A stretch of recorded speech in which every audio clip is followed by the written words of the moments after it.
Hi, this is Jim Musser with Upstream Ministries, and this is another edition on Views from Downstream, March 17th, St. Patrick's Day. And what do you know? I'm wearing blue, not green. I've always been kind of a rebel about that anyway. But I wanted to follow up on my video last week, which was a lot longer than I had planned. I mentioned at the very beginning I was really focused on discipleship and talked a lot about the political climate in our country and how people who are Christians, both ones that lean more left and ones that lean more right, the way in which they're talking beyond each other, over each other.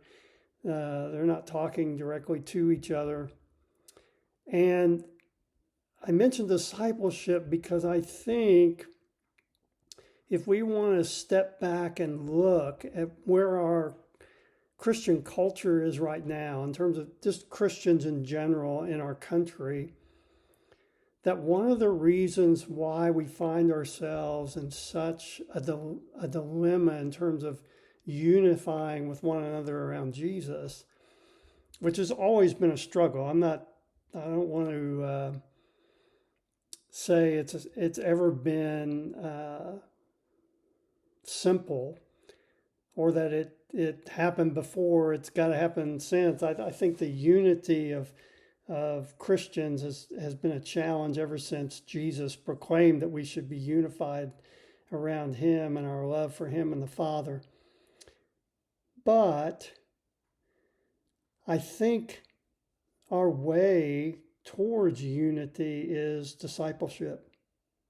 And I think that over the decades in particular, and probably go back even further, is that we have lost that sense of the need to disciple young people in our homes and in our churches, so that they grow up really understanding what it means to follow Jesus.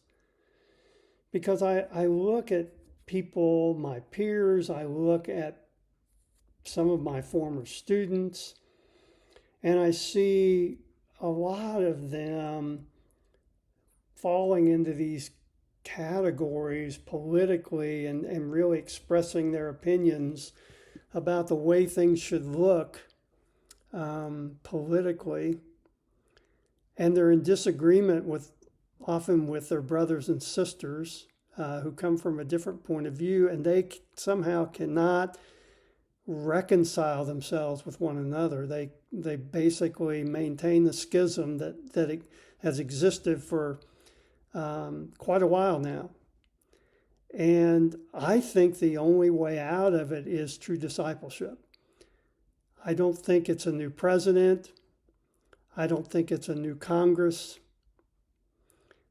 I don't think it's just people going back to church instead of staying home. I think it really is people submitting and learning what it means to be a follower of Jesus. And I've said this many times on this YouTube channel, that there are just few churches really focusing on discipleship, particularly adult discipleship. There's a lot of emphasis on, we need to raise our kids, in the way of Christianity. So we have children's ministries and youth ministries. But where we're failing, I think, dramatically, and maybe I can even say catastrophically, we're not discipling adults. So the end result is that parents really don't know how to disciple their own children. They leave it to the church, as I said before. They leave it to what they consider the experts. But God set it up that parents are supposed to be doing that. And I think our current situation, where we are in our culture, is evidence that we have failed in that.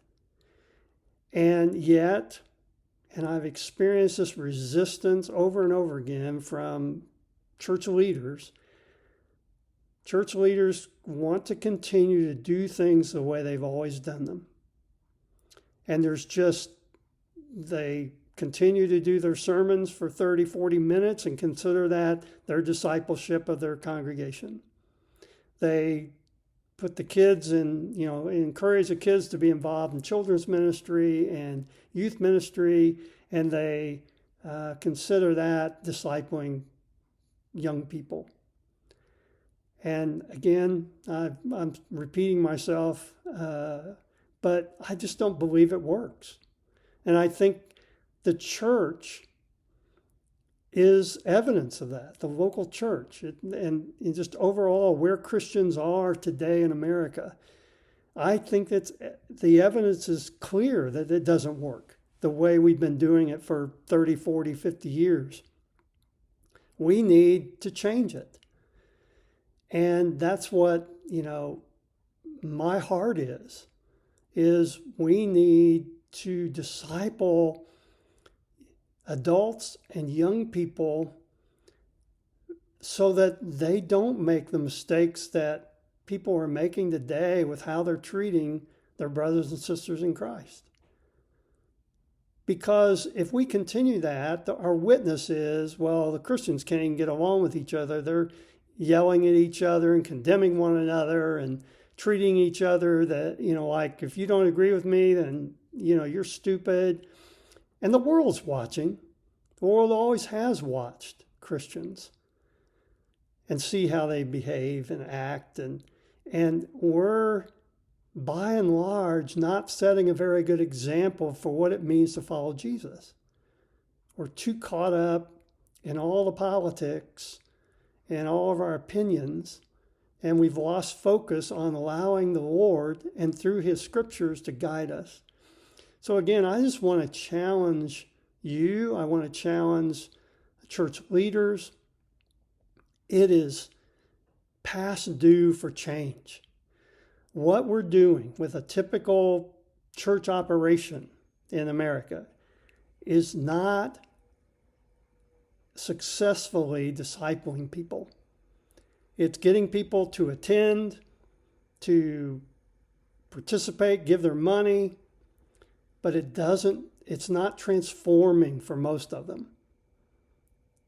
And I think we just need to step back and say, okay, what will work? And revisit what will work. And I think the scriptures, and particularly the first century church, offer some great clues to that. So look at Acts. Study what Paul says in Romans and 1st and 2nd Corinthians and Galatians, and his advice to the Colossians and to the Thessalonians and personally to Timothy.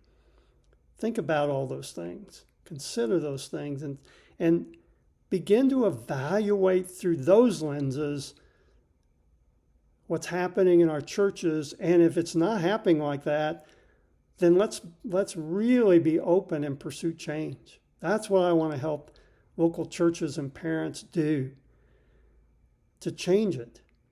But people don't like change. But for the sake of the kingdom, we have to. I can't put it strongly enough. We have to change, because what we're doing right now is we're not doing it in a way that is transformative in people's lives, and they grow spiritually and they're able to pass their faith on to their kids. I think we've failed largely in that. And I hate to say it, but that's been my experience as a campus pastor. And as I continue to look at it, I continue to reach that conclusion. So you can contemplate these things. I encourage you to do so. Step back and take a look. If you're a parent, step back and take a look at how you're discipling your kids. If you're a church leader, take a step back and ask, is this working? Is the way we're doing things actually making disciples? and multiplying disciples? And if it is, great. I'm all for it. But I have a feeling you're going to find that it's not nearly as successful as you have tried to convince yourself. So yeah, I'm going to leave it there. That's enough to think about, but I hope you will. And God bless, and have a great rest of your week.